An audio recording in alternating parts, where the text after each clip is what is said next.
म्हणून कळाली तो जिजाऊचा शिवबा झाला. ज्याला स्त्री बहीण म्हणून कळाली तो मुक्ताईचा ज्ञानदेव झाला. प्रत्येक महान व्यक्तीच्या जीवनात आणि यशात स्त्रियांचा सिंहाचा वाटा असतो. म्हणून स्त्री शक्तीला माझा सलाम. तर शिक्षण घेऊन समाजात बदल घडून आणणाऱ्या भारताच्या पहिल्या महिला डॉक्टर आनंदीबाई जोशी यांच्या जीवनावर आधारित नाटिका घेऊन येत आहेत. इयत्ता पहिलीचे विद्यार्थी. एकूण सहभागी विद्यार्थी आहेत 11. मुले 6, मुली 5. मुली श्रुती टाले, तन्वीना लवाडे, अर्पिता चव्हाण, नक्षत्रा फुसे, प्रणिता जाधव. मुले श्रीकृष्ण शेळके, शंभूराजे पंडित, यश दडे, अथर्व बोरुडे, स्वरा शेला, यशवंत सानप. नाटिकेचे नाव आहे डॉक्टर आनंदीबाई जोशी.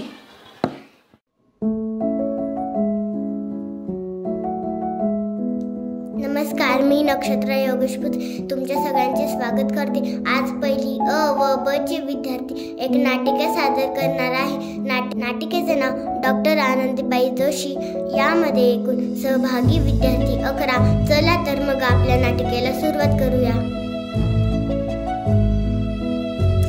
आनंदी, ए आनंदी, मी तुझ्यासाठी काय आणलेले आहे? हे काय आहे? अगं, असं काय करती? ही पुस्तके आहे. या पुस्तकाचं तुला वाचन करायचे आहे. अहो, या वयात मी काय वाचन करणार? कसे वाटेल ते? आपण लोक काय म्हणतील? किती नावे ठेवतील? हे बघ आनंदी, तू मला लग्नाच्या वेळेस वचन दिलते की तू शिकणार. आता नाही म्हणू नकोस. हे तुला करावेच लागेल. आजपासून तुझा अभ्यास सुरू. स्त्रिया या घरातल्या कामातच बऱ्या वाटतात. असे बाहेर जाऊ नये. बरं, असू द्या. ही पुस्तके बाजूला लावू द्या. मला खूप कामे आहेत, ते आटपून घेते.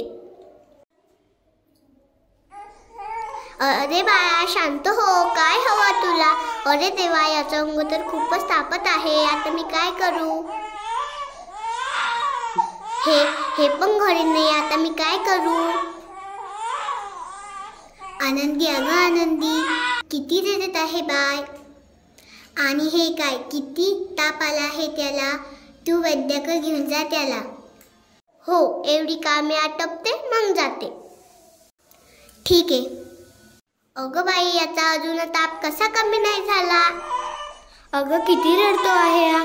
तुला किती वेळ सांगितले त्या डॉक्टरकडे, पण तू ऐकतच नाही. आणि हे काय करत आहेस?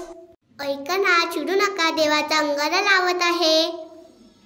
अरे देवा, हा एवढा थंड का झाला आहे? अहो बघा ना.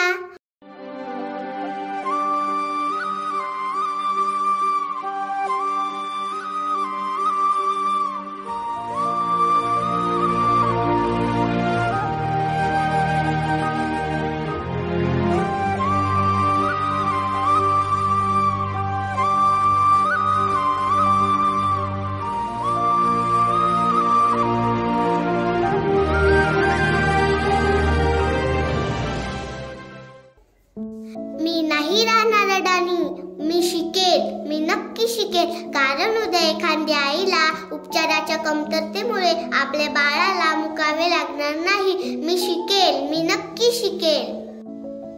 शाबास आनंदी, शाबास. मला तुझ्याकडून हीच अपेक्षा होती. मुश्किल कोई आ जाए तो, पर्वत कोई टकराए तो, पर से चाहे अंबर से आग लिपटे, चाहे पैरों से नाग, पर से चाहे अंबर से आग लिपटे, चाहे पैरों से नाग, पाएगा जो लक्ष्य है तेरा. लक्ष्य को हर हाल में पाना है. अगं बाई, मला माहीतच नव्हतं सूर्य हा पृथ्वीच्या गोल भोवती फिरतो. अगं, सूर्य पृथ्वीच्या गोल फिरत नाही, पृथ्वी सूर्याचे गोल फिरते. काय करणार आहात त्यात एवढं शिकून? लाज शरम सगळी विकून खाली आहे या आनंदीने. कलयुग आहे रे, कलयुग. उद्या डोक्यावर मिरे वाटेल तेव्हा समजेल. असं कोणी आपल्या बायकोला शिकवतं का? काय झालं? या समाजाला घाबरलीस का? हे तुला आयुष्यभर सहन करावे लागणार आहे. नाही, आता मला कोणीही काही म्हणू दे, मी मागे हटणार नाही. मी शिकेल, मी नक्की शिकेल. मग चल माझ्या बरोबर. कष्टाच्या आणि जिद्दीच्या जोरावर आनंदीबाई जोशी यांनी 2च वर्षात अभ्यासक्रम पूर्ण करून मार्च 1886 मध्ये MD ची पदवी मिळवली. MD झाल्यावर व्हिक्टोरिया राणीकडून त्यांचे अभिनंदन झाले. MD साठी त्यांनी प्रसूतीशास्त्र या विषयावर प्रबंध लिहिला. त्यांना गोपाळरावांचा पाठिंबा होता. त्यांच्या पदवीदान समारंभाला गोपाळराव स्वतः अमेरिकेत होते. MD झाल्यावर आनंदीबाई भारतात आल्या आणि तेव्हाचा हा एक क्षण.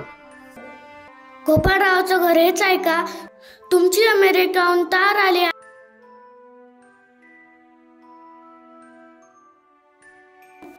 आनंदी, तुला अमेरिकेवरून तार आलेली आहे. आपल्याला अमेरिकेला जावं लागेल. तुला पुरस्कारासाठी बोलवले आहे. तुझा सत्कार होणार आहे. काय? आज हे तुमच्यामुळे शक्य झालेले आहे. नाहीतर मी एकटी काय करू शकले असते. अभिनंदन. महिलांचा सन्मान वाढवला तुम्ही. आज माझ्या हातात ही डॉक्टरची पदवी नसून उद्याच्या त्या सोनेरी क्षणाची ती चाबी आहे, जिच्यावर आजपर्यंत फक्त अंधविश्वास नकारात्मकतेची कुलूप लागले होते. माझ्या देशात अशा अनेक महिला आहेत की त्यांचे स्वप्न अपूर्ण आहे. मला असं वाटते की ही स्वप्नाची पदक खुले आकाशात उडावी आणि प्रत्येक घरात गोपाळराव असावे. हे करणं अवघड आहे पण अशक्य नाही. आनंदी, चुकलं माझं, मला माफ कर. तू आज शिकून समाजाला धडा शिकवला. आम्ही काय, आम्ही तर अडाणीच राहिलो. आता आम्ही पण शिकणार, हो की नाही पाटील? हो, मी तर म्हणलंच होतं की आनंदी कल्याण करणार आहे. ती डॉक्टर बनणार आहे आणि ती झाली.